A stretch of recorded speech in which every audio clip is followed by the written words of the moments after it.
बिस्मिल्लाहिर्रहमानिर्रहीम। अस्सलाम वालेकुम स्टूडेंट्स। आज आपका करेक्शन वाले पार्ट का लास्ट हम हिस्सा करेंगे और आपका ये वाला जो क्वेश्चन है ये कंप्लीट हो जाएगा। इससे पहले हमने आपकी जो कॉमन एरर्स की थी वो नाउन, प्रोनाउन, एडजेक्टिव्स, एडवर्ब और टेंसेस की थी। आज जो आपकी हम करेंगे करेक्शन वो आपकी कंजंक्शंस की हैं। आपको पता है ना, कंजंक्शंस वो लफ्ज़ होते हैं जो दो लफ्ज़ों को मिलाने के लिए इस्तेमाल होते हैं। तो उसमें पहला सेंटेंस है if he is poor then I will help him. जब आपका इफ़ यूज़ हो रहा हो तब हम देन यूज़ नहीं करते। इफ़ के साथ आपने कोई भी और कंजंक्शन यूज़ नहीं करना। If he is poor I will help him. Because he is honest therefore we respect him. जब बिकॉज आ गया है तो आगे देयर फोर की ज़रूरत ही नहीं है। Because he is honest we respect him. ये पेज नंबर 168 है। ये करंट टारगेट वालों की फंक्शनल इंग्लिश की बुक है जिसे मैं इस वक्त यूज़ कर रही हूँ। As he is ill so he can not come to office. जब एज यूज़ होगा हम आगे सो यूज़ नहीं करेंगे। As he is ill he can not come to office. Although he is old but he is strong. Although जब हम use करते हैं तो ऑल्दो के साथ हमेशा येट यूज़ करते हैं। ऑल्दो के साथ आपने जहन में रखना है कि अगर एक तरफ ऑल्दो है तो दूसरी तरफ आपका येट यूज़ होगा। He sings like his brother. Like his brother होता है अपने भाई जैसा।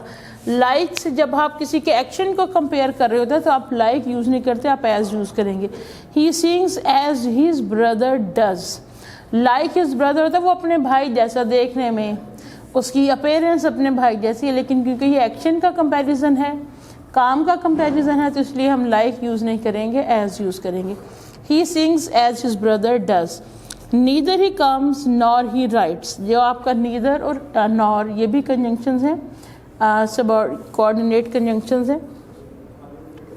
इसमें आपका जो लफ्ज़ नीदर के बाद आएगा वही आपका इधर नॉर के बाद आना चाहिए। और हम दोनों को जो है वर्ब से पहले लिखेंगे। He neither comes nor he writes. He neither comes और नॉर राइट्स। नीदर के बाद कम्स आ जाएगा और नॉर के बाद writes. He neither comes nor writes. दो दफ़ा आपने ही को यूज़ नहीं करना।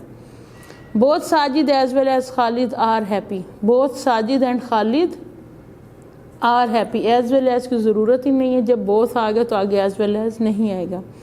Kindness as well as justice are to be our guide. जब एज वेल एज आ जाए तो आपने सिंगुलर इसमें यूज़ करना है। पहला वर्ड आपका सिंगुलर है। Kindness as well as justice is to be our guide. My friends as well as I am ready to go there. अब आप देखें माई फ्रेंड्स आपके प्लूरल हैं, वो पहले आ रहे हैं तो आप उसके हिसाब से आर यूज़ करेंगे। ही can not pass unless he does not work hard. जब आपका अन आ जाए तो अन के आगे आपको नॉट यूज़ नहीं करना होता। अन और इन या लेस्ट। लेस्ट, अन या बाद का जैसे इम्पॉसिबल आ गया, इन अप्रोप्रिएट आ गया, ये भी नेगेटिव के लिए ही यूज़ होते हैं। लेस्ट और अनलेस्ट अगर आ रहा है आपके सेंटेंस में तो इसके साथ आप नॉट यूज़ नहीं कर सकते। हाँ, सेंटेंस के दो हिस्से हैं तो किसी दूसरे हिस्से में नॉट यूज़ हो सकता है, लेकिन इनके साथ जो फ़ौरन बाद आएगा आपने उसमें नॉट यूज़ नहीं करना। अच्छा, I had hardly gone out when that it begins to rain. पहली बात तो ये कि जब आपने hardly, often, always, ever, never use करना है तो इन्हें सब्जेक्ट के फ़ौरन बाद एक्शन से पहले लिखना है। इन्हें आपने एक्शन से पहले लिखना है। और इसमें है I had hardly gone out that it begins to rain. इसमें दैट मिस्टेक है, आपने दैट की जगह व्हेन लिखना है। Hardly, I had hardly gone out when it began to rain. No sooner we reach the station the train came. यहाँ पे जब आपका नो सूनर आ रहा है तो आपने इसके साथ देन यूज़ करना है। No sooner we reach the station then the train came. No sooner के बाद आपका डिड यूज़ होगा, हेल्पिंग वर्ब आएगा। ठीक है, नो सूनर वी रीच्ड है, वी रीच नहीं होगा। No sooner did we reach. जब डिड यूज़ हो गया रीच्ड का रीच हो जाएगा, फर्स्ट फॉर्म आएगी। Walk carefully lest you should not fall. मैंने भी आपको बताया जब लेस्ट आ जाएगा तो नॉट यूज़ नहीं करना। Walk carefully lest you should fall. I think such books which are interesting, जब आपका लव सच यूज़ होता है उसके आगे आप एज यूज़ करते हैं। I like such books as are interesting. Such boys who work hard pass, such boys as work hard pass, such के साथ आपका एज यूज़ होता है। I asked him that, if that और इफ़ जब आपका इफ़ आ रहा है इसे और किसी कंजंक्शन की ज़रूरत ही नहीं है, ये कंप्लीट कंजंक्शन है। He asked him if he was ill, if की जगह आप वेदर भी यूज़ कर सकते हैं क्योंकि ये आपका डायरेक्ट इनडायरेक्ट में भी आप करते हैं। He is no other but Ijaz, no other but Ijaz नहीं करेंगे, नो अदर देन इजाज़। आपकी प्रेपोजिशन की भी रहती हैं, मैं आपको प्रेपोजिशन की भी करवा रही हूँ, इसी बुक में है, पेज नंबर 167 से स्टार्ट हो रही हैं। You are very kind on me, on का मतलब होता है like this mobile is on the dais, this mobile is on the book. आप मुझ पर बड़े मेहरबान हैं मतलब मेरे ऊपर, तो आप उसके लिए काइंड टू मी करेंगे। जब आप you take care of me, कभी भी पर्सनैलिटीज़ के लिए या पर्सनस के लिए आप ऑन यूज़ नहीं करते। The bird is sitting on the tree, दरख्त देखें, ये जो दरख्त बना हुआ है, परिंदा कहाँ बैठते हैं। हमारे यहाँ ये जो कॉमन एरर्स हैं ना, ये वाले सेंटेंसेस अक्सर पेपर्स में आते हैं, बच्चे इनमें मिस्टेक कर जाते हैं। देखें ये इसमें ब्रांचेस हैं, ठीक है। क्या परिंदा इसके ऊपर बैठते हैं? परिंदा तो ब्रांचेस में बैठते हैं। तो कभी भी ये तस्वीर अपने जहन में रखनी है, कभी भी नहीं कहना someone is sitting on the tree, in the tree, दरख्त के अंदर बैठे हुए। दरख्त के ऊपर तो ये बन गया ना, समझे मैं रेड पेन से परिंदा ये एक और बना, ये इधर नहीं बैठे हुए, ये इधर बैठे हुए, शाखों पर बैठते। अगर ब्रांच लिखा होगा तो तब ऑन करेंगे, सिटिंग ऑन द ब्रांच, लेकिन दरख्त आ गया तो उस दरख्त के ऊपर तो नहीं बैठते, दरख्त में बैठते हैं। The bird is sitting in the tree. I am angry on you, मैंने भी आपको बताया आप पर्सनैलिटीज़ या पर्सनस के लिए ऑन यूज़ नहीं करते। I am angry with you. He writes with red ink, he writes in red ink. Red ink के लिए आप सुर्ख रोशनाई, जिसे इंक को उर्दू में रोशनाई बोलते हैं ना, तो आपने इन रेड इंक लिखना है। This year he will sit in the examination, this वो एग्ज़ाम्स के अंदर जाके बैठेगा या एग्ज़ाम्स देगा, तो आप लिखेंगे for examination. He sat under the shade of the tree, वो दरख्त के साए के नीचे बैठा, मतलब ये देखें ना, ये दरख्त का शेड बना इधर, तो क्या वो इसके नीचे बैठा आके, वो तो साए में बैठा है। इन द शेड, जहाँ पे इसका शेड पड़ रहा है इधर बैठा ना, तो इन द शेड आएगा, अंडर द शेड नहीं यूज़ करेंगे आप। अच्छा, this man is blind from one eye, blind from one eye नहीं आता। ब्लाइंड जो आपकी फिजिकल कोई डिसेबिलिटी होती है उसके लिए आप ब्लाइंड इन करते हैं। He is blind in one eye, he is deaf in one ear. लेकिन कोई अकल का अंधा है तो हम कहेंगे blind to. He is blind to the reason, he is blind to my advice, ठीक है। The man is blind in one eye. This cheque is of the national bank, of the national bank का कोई check नहीं होता, national bank के लिए वो check होता है, लोगों को उसकी चेक बुक्स दी जाती हैं। This cheque is on the national bank. He swore of God, और जैसे आप कहते हैं ऑफ गॉड तो नहीं कहते, आप कहते हैं ना बाय गॉड, कसम उठाना by God. I can say it upon his face, upon का मतलब होता है मुंह के ऊपर चढ़ के बैठ जाना, तो आप कहेंगे I can say it to his face.